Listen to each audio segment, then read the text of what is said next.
listeners, to a brand new episode of Never Seen It. This is a podcast where we watch movies that we haven't seen yet. I'm your host today. My name is Betsy, and I'm here with Trent. It's a very special day, isn't it? We could call it that, Trent. As I mentioned in the episode last week, we are working through our Decades series. But we also have an ongoing series that we only touch on once a year. And since fortune was smiling down upon us, Trent, I'm shaking my head. The next movie that we were going to be covering this summer from M. Night Shyamalan happened to come out in 2006. And lo and behold, 2006 is the next year of our Decade series. So today we are going to be talking about Lady in the Water, a movie that I have seen exactly one time, probably in 2006, and you have not yet seen this movie, Trent. So tell the listeners, as you've been going on your Shyamalan journey, what you have learned, what you know so far, just in the ether about this one. Okay, I really know nothing about this one other than there's a creepy bitch outside and she's hovering by a pool and Paul Giamatti's there and that's it. That's all I know. So specific. Bryce Dallas Howard makes her triumphant return to the Shyamalaniverse, and it's supposed to be bad. That's really all I know.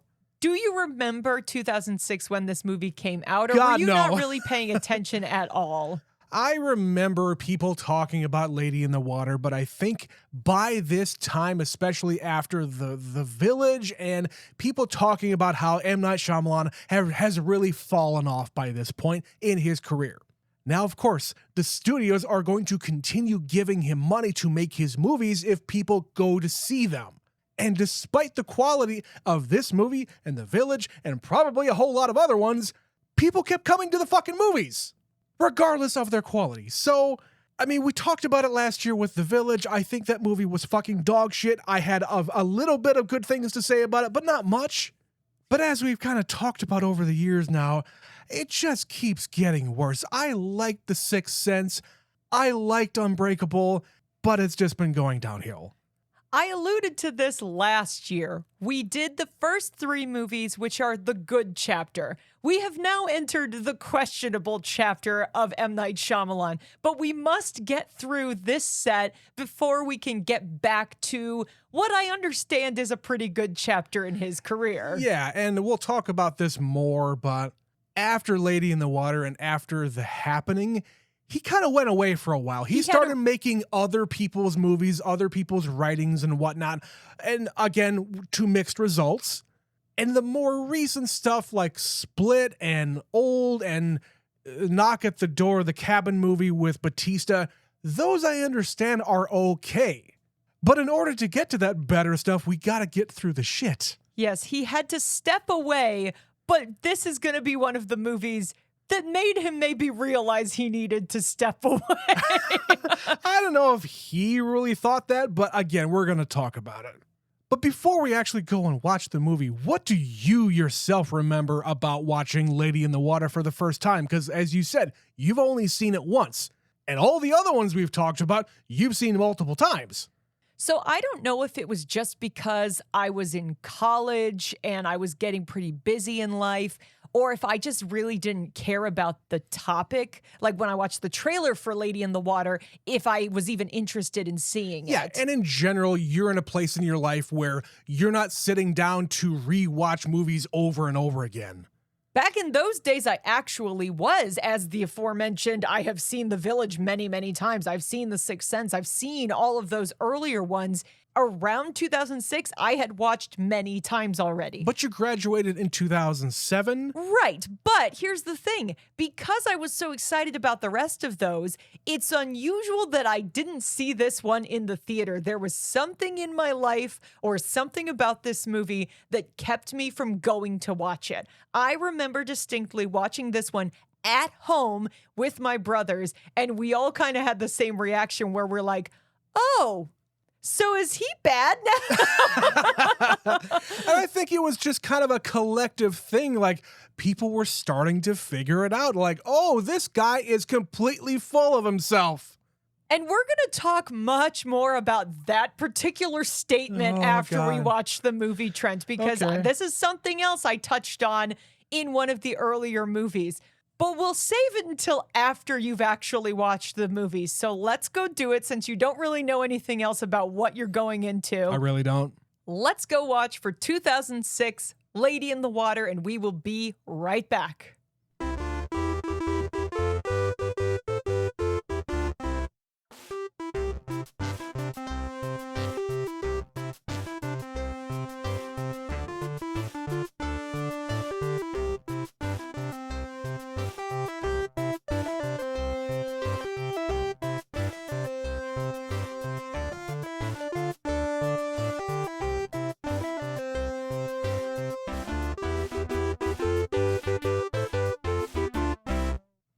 And that was Lady in the Water. Trent, I could tell from sitting next to you while you watched this movie that you have some feelings about it. So I must ask you, Trent, what did you think of this 2006 movie? You know, I think M. Night Shyamalan here really thought he had something. From the attitude that he's really throwing in here by even having the Bob Balaban character in the movie and him literally saying to camera what he thinks about people who don't like his movies, I really feel like he had a hit on his hands here. But this ain't it, guys. This ain't it. At the end of the movie, there's a message that he says to his daughters saying, "I'll read you the story one more time, daughters of mine, but then you have to go to bed."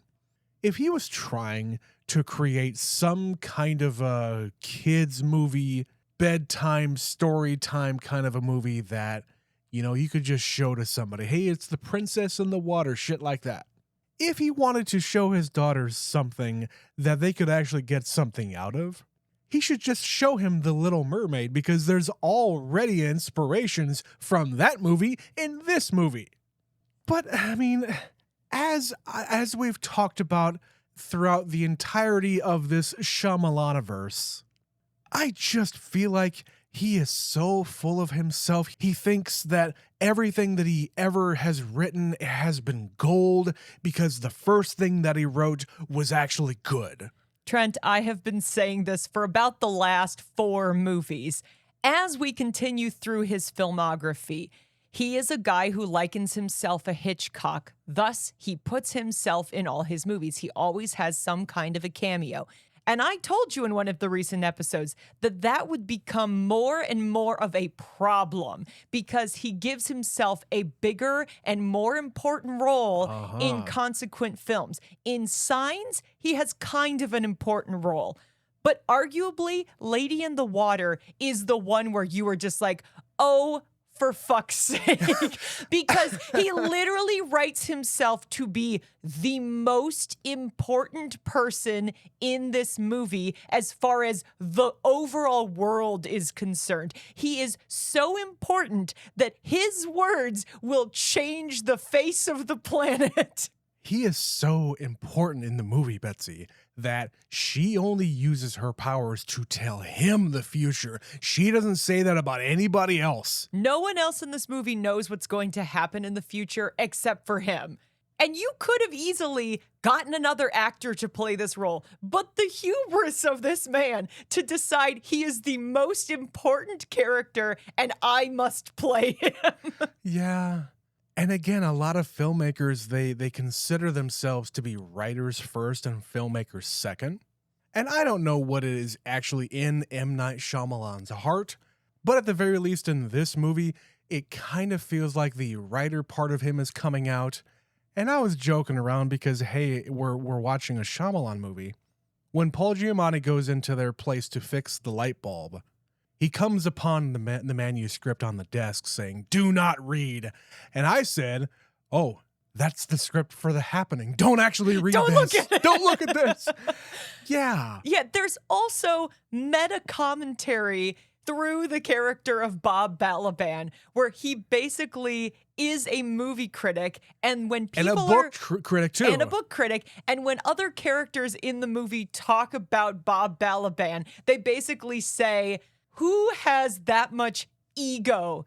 What kind of person judges the works of others?" So he's got meta commentary about how critics don't understand me within this movie. He says at the end of the movie that there's no creativity left and everything that he ever sees sucks and you can't use metaphors because they're too easy. Whatever the fuck he says. Shyamalan here is trying to dismiss out of hand all criticism of him because he is the be-all and end-all of all writers and filmmakers. And I feel like if that stuff wasn't in here, if we didn't have this commentary about screenwriting and storytelling within the movie. If you are literally trying to make a fairy tale storybook kind of a movie, then do that. Leave the other stuff out, because between those two elements of the movie, the fact that he is in it in a really critical role, and because he has a character who is disliked and happens to be a critic, those two things combined make me just go, what are you doing? Why have you gotten to this point of your career where you feel like I'm the smartest person in the room and no one understands my genius? And I'm the only creative person out there making original movies. In 2006, listen, I've been looking into this recently because I'm going to be guesting on another podcast soon talking about movies from 2006. And there's a lot of really creative, inventive stuff. You know what else came out in 2006 that's kind of a meta movie about writers? Stranger Than Fiction. And that movie is fucking awesome, okay? It really is. So to sit there and say nobody is as creative as me in 2006 is bullshit. It's also a movie about writers. Yes, that's what I'm saying. There is a field of people tapping into something interesting.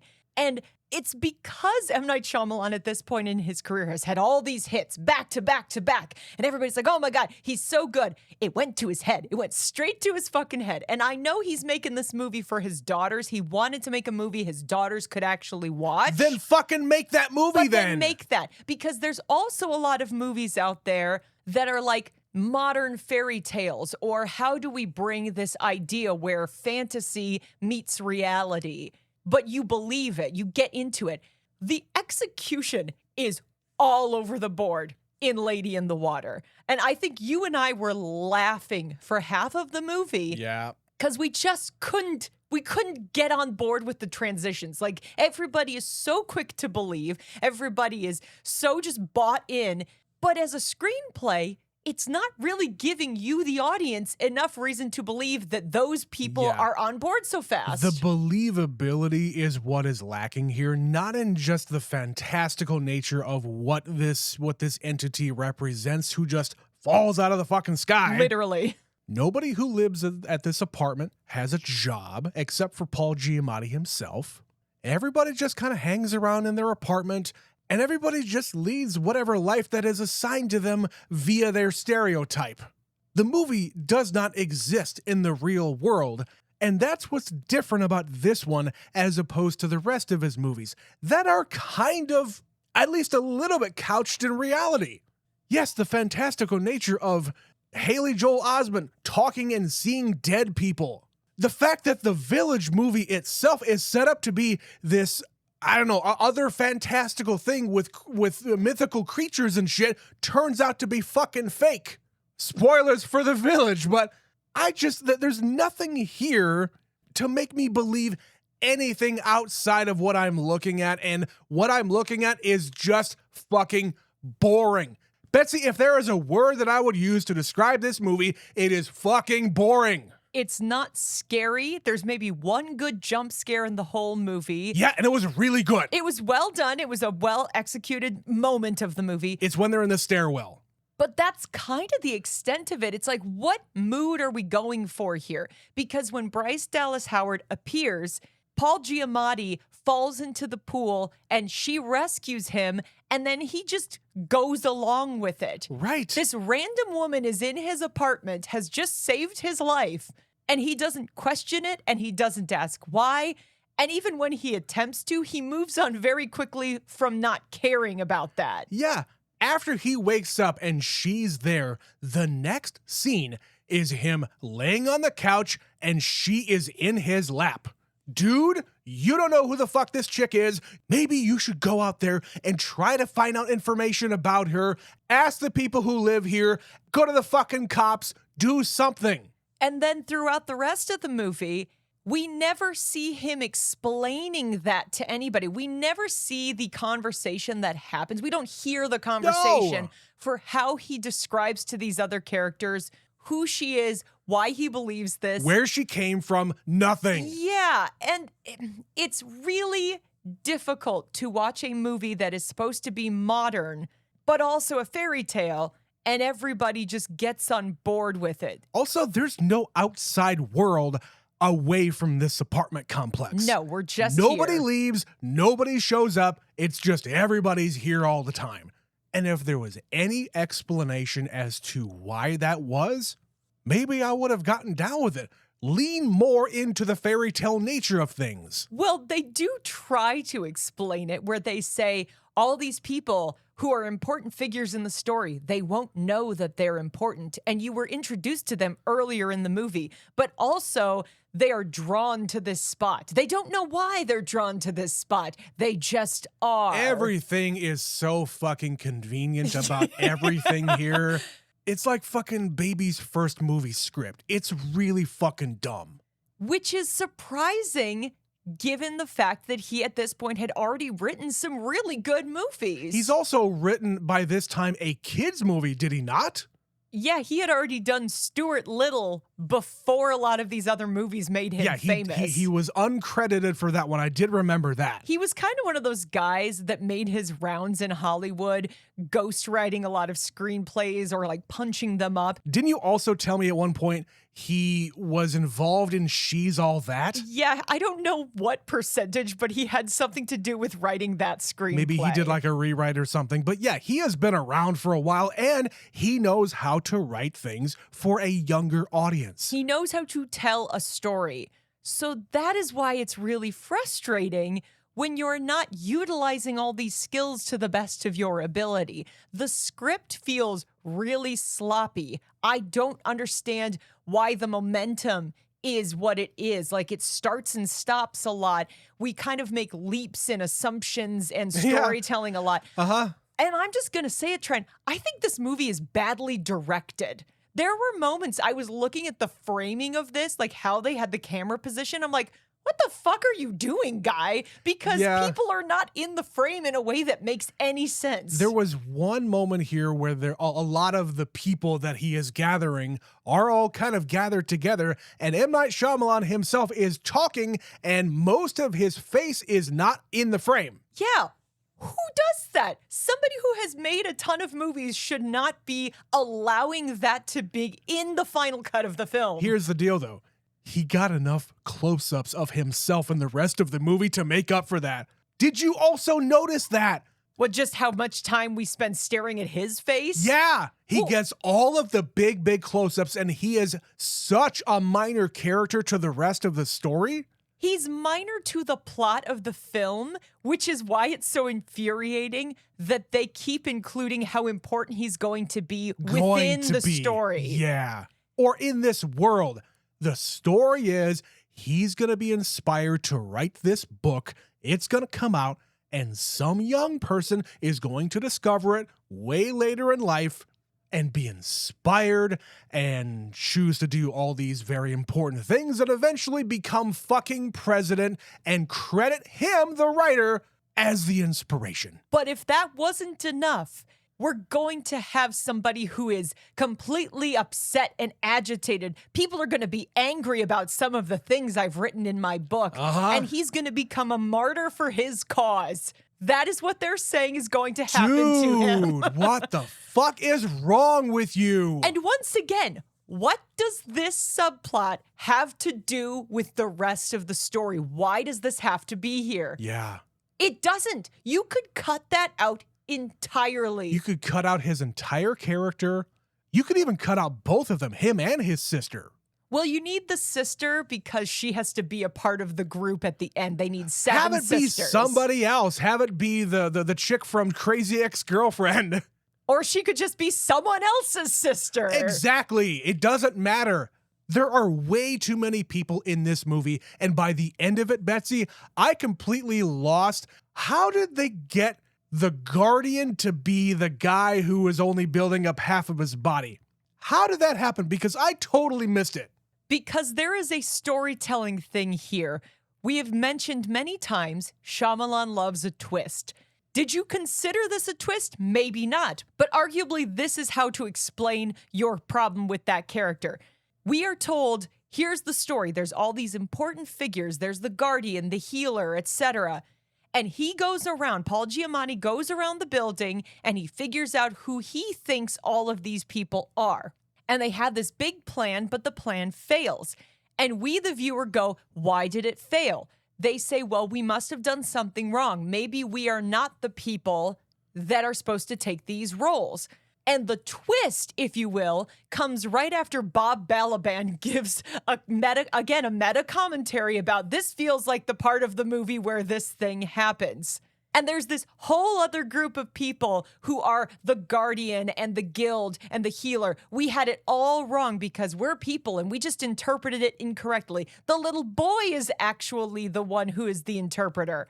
But they never resolve who the Guardian is. They leave that one open-ended until the last critical moment of the movie, and they can justify having this man with one side of his body that is jacked and the other side of his body that is normal. It is the dumbest little affectation that this character has, and it serves no purpose until there's the twist at the end where, oh my God, he's the Guardian. It still doesn't serve any fucking purposes. No, except that we needed the closure. We needed the full story. We needed the lineup to know exactly who everybody actually is. So when they say, okay, it's all the people that you least expect, and we've already met them before, when Paul Giamatti at the beginning of the movie is introducing Bob Balaban to all these characters who live at this apartment complex, we meet the guy who is just sitting in his chair and he's depressed. We meet the half-jacked guy. And you as an audience member think, okay, these people are just weird characters. They're not going to matter one bit, or maybe they're going to be bit parts. And even at the very beginning of the movie, Paul Giamatti is underneath that sink trying to kill this fucking creature underneath it, and all these women are in the background screaming. It's too fucking stupid to just say, oh, all those other people who we've already met that are not a part of this initial group, they're the saviors. Fuck you. Trent, I think you've just put a little pin in exactly the problem with this movie. It's just too stupid. It's fucking dumb. It is a lot of really weird conveniences wrapped in a Shyamalan bow to make you think that it is very well thought out and important. Oh, yeah. You got a little bit of a budget here to have this CG creature in all this rain and this big set in this fucking pool, and you think that you're this special film director who is going to be able to throw $70 million at a movie and it's just going to be the best thing in the world. Betsy, it barely made its money back in the global box office, and I normally don't talk about box office numbers for any of the movies that we ever cover, but I think if I remember right, it made about $71 million. In the case of Shyamalan, I think that is relevant because it feeds into this narrative. He had been experiencing multiple successes. Every movie made more than the last movie. So everybody regardless assumes, of quality. Yeah, everybody assumes that train is going to run forever. We're going to keep giving him the budget. He can make whatever he wants, and people will come to see it. It was a big deal when he put out movies in the early 2000s. It was. It was a big event. It was the next Shyamalan movie, just like it's the new Christopher Nolan movie now. And we didn't have such a reliance on social media and instantaneous things like, Rotten Tomatoes scores. People weren't paying as much attention in those days. They relied on word of mouth. People would talk, I saw the new Shyamalan movie and you should go see it. The problem with this one, I'm sure, was people went when it opened and said, that movie sucked. don't go see it because the box office reflects that.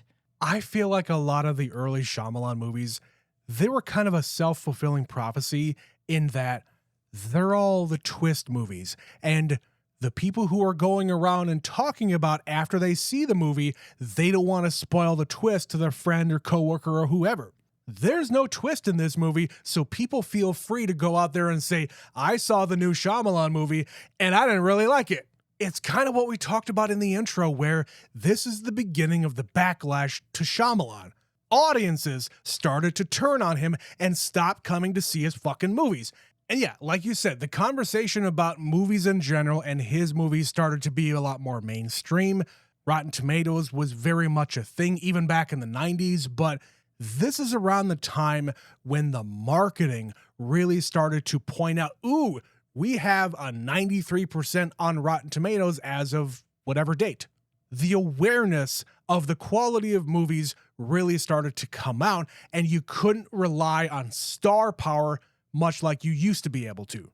And that's another thing about this movie is star power is not what we're going for here. In 2006, no, this is not a movie full of stars. And I do want to talk more about that, but first we're going to take a quick break for a word from our sponsor, and then we will be right back. Feeling run down, lethargic, a little bloated? Yes. Oh God, yes. Well, have I got the prescription for you? Oh no, not another pill. I take enough of those that I find in the dumpster behind the Burger King. Oh no, it's better than any dumpster pills. It's patreon.com/neverseenitpod. I'm interested. Tell me more. It's premium content from those jokers at Never Seen It. They have 4 other weekly shows, plus bonuses. I've heard of those guys. They're like super talented and funny. And sexy. Don't forget sexy. Oh, then I'll definitely check them out. Thanks, disembodied voice. Anytime. So I'd like to introduce a segment I'm going to call Say Something Nice About Lady in the Water. Oh no. And I'm going to go first. The lead of this movie is Paul Giamatti. In 2006, he was getting to be more famous, but arguably still not that famous. Yeah, in the IMDb trivia about the movie, one of the only interesting things about the movie is that this is the first movie that Paul Giamatti made $1 million to be the star of. And up until this point, we really had big name people starring in all of the Shyamalan movies. Bruce Willis, Samuel L. Jackson, Joaquin Phoenix was already nominated for an Oscar, Mel Gibson. You know, all of these people. William Hurt was in The Village, and Sigourney Weaver. Yep. You had big name. And then with Lady in the Water, we bring it back down a little bit. But objectively, Paul Giamatti is the best thing in this movie, and any actor that is lesser than this would have made this movie way worse. I believe Paul Giamatti in this movie. I do too, to a point. As I said before about everybody's just kind of going along with things, he is along for that ride. But he's the first one to encounter it, and because he's so good at convincing other people to go along with whatever this bullshit is, you kind of want to believe him. You wish that something good is going to happen for this guy, because they dole out some information about him and his past, about how he was married and had a kid, and some drifter broke into their house while he was away and killed his family. We need a tragic backstory for him. Yeah, and all the while you're thinking, at least I'm thinking, well, he's the writer. He's the one writing down all his, deepest, darkest feelings in his diary. The Shyamalan character is just a ruse. He's not important at all. It's all Giamatti. But I feel like that backstory was just kind of wasted.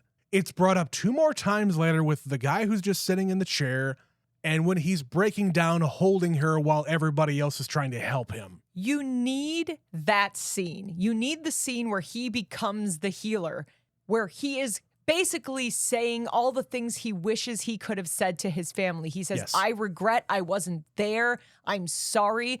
Not a day goes by that I am not upset about that. And I'm never going to get over couldn't this. protect you, but Yes. he's talking about his family. Yes, it feels like, oh, he's talking about Bryce Dallas Howard, but he's not. He's talking about the thing he already lost. And if we don't have a tragic backstory, he's not going to have any reason to have this moment. The woman with the butterfly, she says, talk and let your energy open up or something like that. Like, say something to get that out of you because you need to release the healing energy. Yeah, and they do say early on in the movie that she is going to awaken something within you. And at that moment, he realizes, I'm not stuttering anymore, which we got to talk about too. But this is his revelatory moment that is he's allowing himself to talk about what happened. And I feel like up to this point, he really hasn't dealt with it. Because she says, I don't know how the fuck she learned this. She says, you used to have a family. You used to be a doctor. Because she read his journal, his sad handwritten novel. She read it, and it was probably all in there about being a doctor and helping people. And which obviously, right there, he's a healer. He's a fucking healer. God damn it. It's way, way, way too on the nose throughout the entirety of the movie. But Paul Giamatti, with this fucking drivel, he makes it work. Because he's a very talented actor. He and is. Even if the words he is saying are very silly, he is saying them with such commitment that you can forgive him for it. I would love to hear Paul Giamatti talk about this movie now. 20 years on, man, what do you think about your experience and the reaction to this fucking movie? We got to go look up that, I don't know if it was GQ or whatever it was, where it's the career retrospective. I know he did that when The Holdovers came out. I wonder if he talks about this one, because we should go. No, you know what? I think he did, and we skipped it because you hadn't watched the movie yet. Oh, shit. I think we need to go and watch that after I this. think you're right. And you will get his firsthand account, because it was a big deal. He was not that big a star at this point. Yeah, M. Night Shyamalan's like the hot shit director. This is the kind of project somebody like Paul Giamatti needed in 2006. And like 2 or 3 years prior, I think he got nominated for Sideways. No, he didn't get nominated, and that's what infuriates everybody. Oh, shit. No, he Okay. only got nominated for that Cinderella Man movie. It is one of the biggest Academy oversights, the fact that he did not get nominated for Sideways. And Thomas Hayden Church did he not? Yes, he did, and I think there's a woman in the movie who also got nominated, but I've only seen that one once, also very long ago. If you have been around us for long enough, you guys know that we love us some Paul Giamatti. Do yourselves a favor. Go to Netflix. I know you got a Netflix subscription. Go to Netflix and find Private Life. We covered the movie, I think, at the beginning of last year. It is one of the rare performances of Paul Giamatti where he is actually very calm and subdued, kind of like in this movie, where he's going through a very hard personal time in his life, and he's trying to help somebody out. Very similar to this one. It was kind of surprising to me how much that I think both of us really enjoyed that movie. And we don't really get down with a whole lot of Netflix movies. But it was a fantastic story. I highly, highly recommend it. But in general, we love Paul Giamatti. Yeah, I think my favorite moment in the movie is somewhere around the time Bob Balaban interrupts him almost getting attacked by the grass dog. He gets a phone call from the woman who has been translating her mother's storytelling about the Narf. We haven't even talked about the Narf, so we'll get back to that in a minute. There's so much. But he is on the phone, and somebody says the quote, "You have to believe this all makes sense somehow." And the face he made, you basically said, that is how I feel about this movie. It's really, really also sad that I'm starting to become a whole lot more like Paul Giamatti himself in just look at that man. Look at his physique. That's kind of what I am like at 41. I think he was 38 in this movie. And yeah, it was kind of looking into a mirror, and I didn't really like it, but that's okay. I would like to move on, though. Okay. Well, let's talk about the other star of the movie, Bryce Dallas Howard. Obviously, she had been in the previous Shyamalan movie. She was in The Village, and now she is showing up as a narf. The whole time, all I kept thinking of was Pinky and the Brain. Of course. Because that is Pinky's catchphrase. It's such a strange word.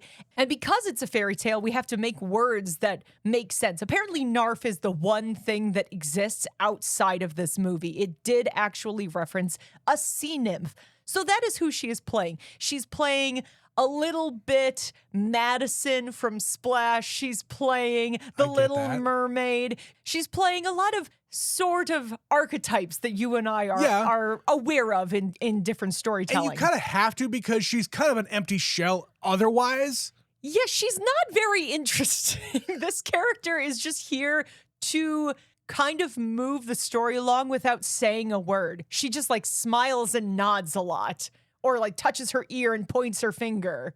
Or, you know, just is naked and hanging out at his place for no explicable reason. Well, yeah, she's not allowed to talk about it, Trent. She's not allowed to talk about anything. A convenience in the storytelling where we don't need to give any plot from her perspective. But think about what Bob Balaban was talking about when right before he got offed. He says something to the effect of, well, this is the point in the movie where this is going to happen. But because there was no swearing, there was no violence, there was no sex, there was no nudity, you can't actually have a violent thing happen to me, this particular character at this moment. Then why the fuck, if you are describing your movie as such, why the fuck did you require this character to be basically naked? We don't see anything, obviously, because it's not that kind of a movie. We see like a leg or a back. But it is heavily, heavily implied that she is just naked at all hours. Everybody's eyes are wandering downward when she's sitting in the shower. They don't have her covered up because she does better in the water. Sure. She has to be in the water. But she's also a fucking Lilu Dallas type too, Betsy, where she is just a wonder of humanity and trying to learn. And shiny she trinkets. Is fascinated by Betsy.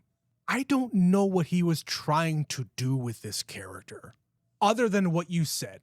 Bringing in all of these other archetypes from other movies like Ariel, like the mermaid from Splash. It's all of these fish out of water tales, and I know that that sounds really stupid. But as we keep on saying, this is a very stupid movie. But as far as her performance herself, I can't really expect any more of her based on what the character is and the director of the movie. I'm sure she had a miserable time filming this also because she is wet half of the movie. Sure. And actors famously hate acting in the rain and in the water because they just get cold and miserable. But, you know, besides those two and Shyamalan himself, there's no other main actors in this entire movie. There's definitely people you will recognize, but it's like Jeffrey Wright, the same year that Casino Royale came out, but about 5 years before the average person knew who he was. Jared Harris is in this, but this is a few years before he appeared on Mad Men. Frankly, Bob Balaban is maybe the most famous person, and I didn't know his name for quite a few years. He's just one of those guys that shows up in like Christopher Guest movies to me. For some reason, I always associate him with Wes Anderson movies, but I haven't seen all of those. Just a couple he shows up in anyway. But again, later. That's much later after Lady in the Water. Right. And maybe this is a choice he made because we're doing such a fantastical type of story that having really big named actors would detract from that. Yeah, I did also read that Paul Giamatti was his first choice. It's not like he wanted a bigger name and they didn't work out. But maybe his hubris allowed him to think to himself, I don't need any big actors. I'm going to be able to cast whoever I want for the roles and it's just going to be fine. And it's not the actor's fault that the script is terrible. No, most of the actors who are in this, they're doing a decent job. I can't give them full credit for being amazing because they have crappy words to work with, but I'm not entirely offended, except for maybe that woman and her mom, because she's really a stereotype where she's just like, I was in the club, but I'm not going to do the voice that she was doing when she said that. Sure. And the fact that this fucking story is all kind of doled out from this old Chinese lady, and It has to be this game of telephone, quite literally at some points. And the main characters just go along with it. They just go along with it. They don't question it. And it's really the movie's fatal flaw. You just go along with it because it's a movie and that's what happens in movies. Well, dude, this is just not a good movie. I agree. And as you know, there is at least one more of these movies you're gonna have to suffer through before we get to the light at the end of the tunnel, where, as I understand it, his career improves. But right now, we're in this dark part where it's just a struggle to watch these. Is Lady in the Water the worst movie I've ever seen? No. Sometimes it's funny. Sometimes it's on purpose. Most of the time, it's not. No. But it's not the worst movie I've ever seen. Definitely not. And I wasn't just sitting on the couch shitting on the movie incessantly. No.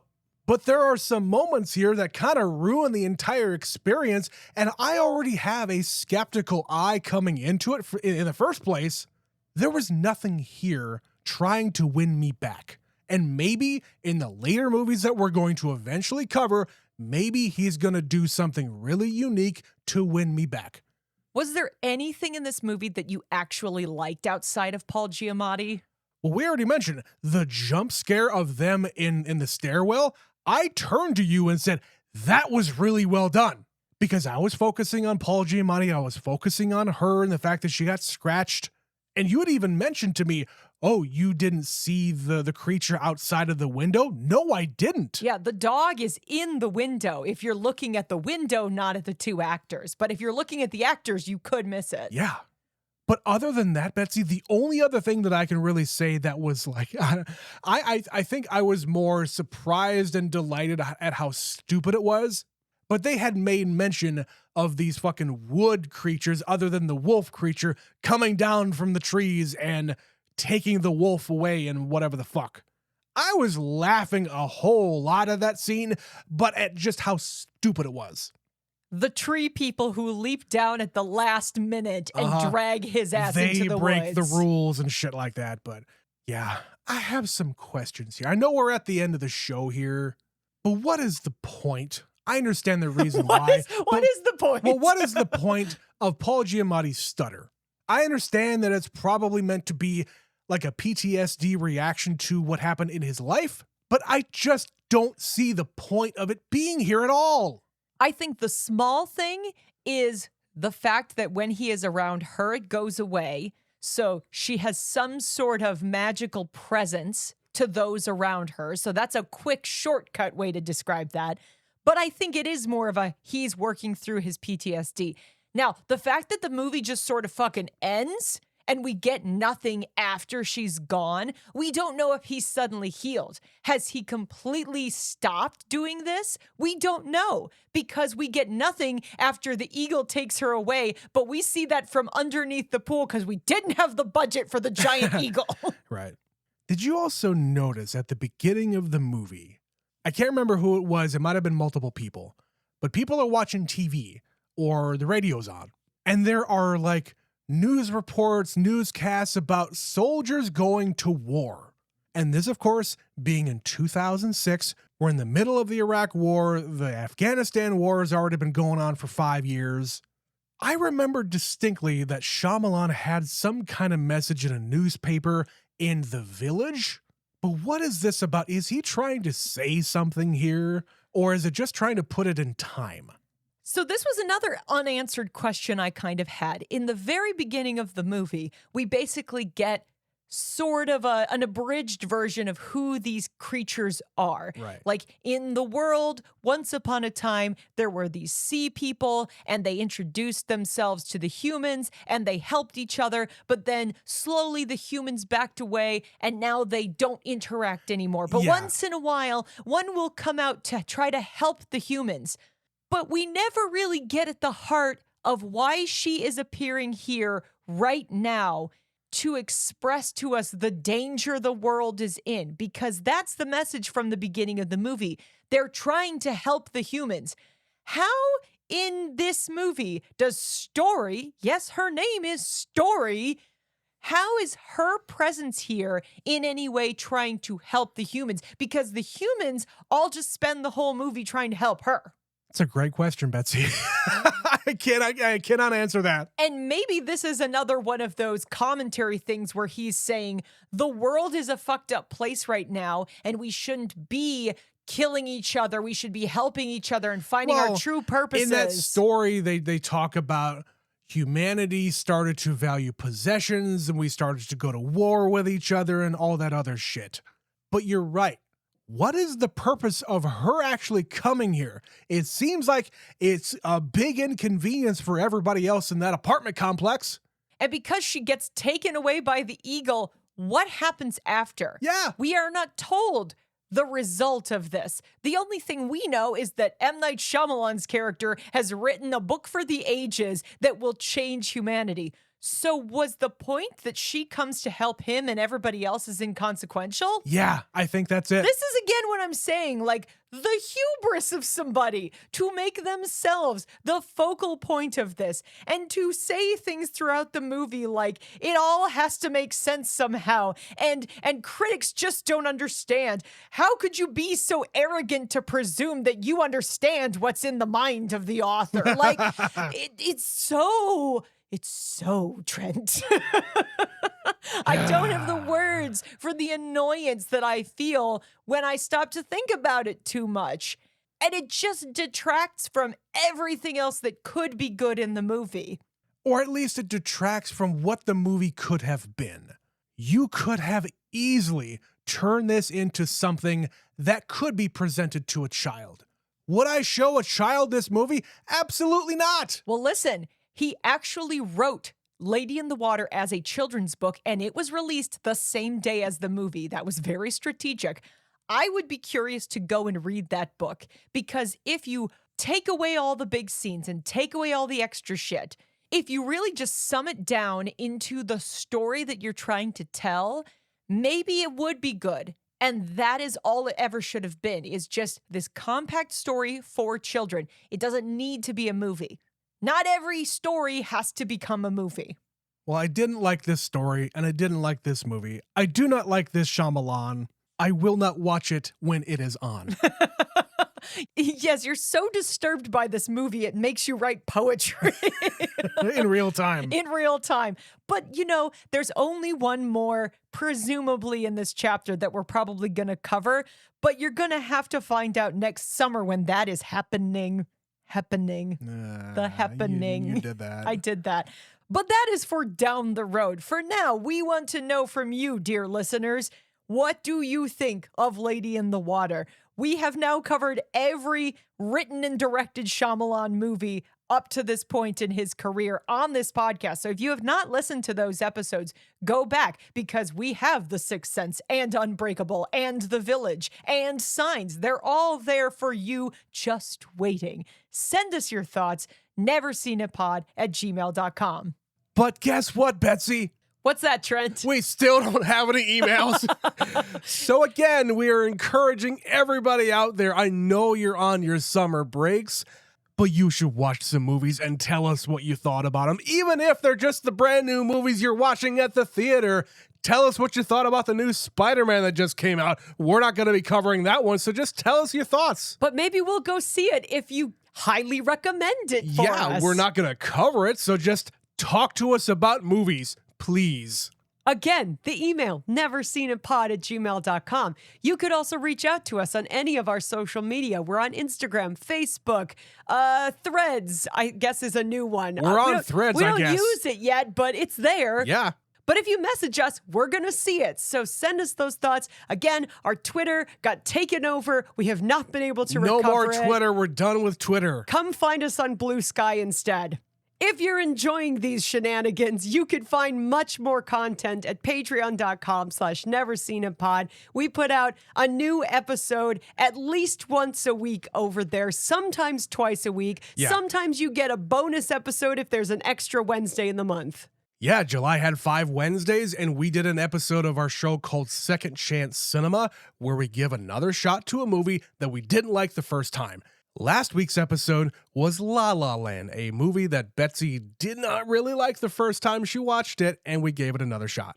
Now, don't get me wrong, I didn't hate it, but it's a movie on paper that I should have loved. You should have loved, And we did not revisit it for a full decade. That movie is turning 10 years old in August. So listen on Patreon, patreon.com/neverseenitpod. I'm not going to tell you how I felt about it watching it the second time. You'll have to go and sign up to find out. You gotta go pay for that shit. But that is where we're going to leave 2006 and where we're going to leave Shyamalan until the next entry next summer. But Trent, the Decade series continues on. Next week, we're going to 2016 to another movie that is new to both of us. What will we be covering next week? Well, speaking of Patreon shows, our Wayback Machine brought us to 2008 earlier this year, where we watched Cloverfield for the first time, and we loved it. So what better way to continue our Decade series for 2016 by covering the follow-up 10 Cloverfield Lane? Yeah, Trent, this was a movie we didn't see in 2016, even though we could have, but we hadn't seen Cloverfield, so it seemed a moot point. So next week, we're finally going to remedy that. Come back for 10 Cloverfield Lane. Until then, we thank you for listening. My name is Betsy. My name's Trent. And we'll see you then.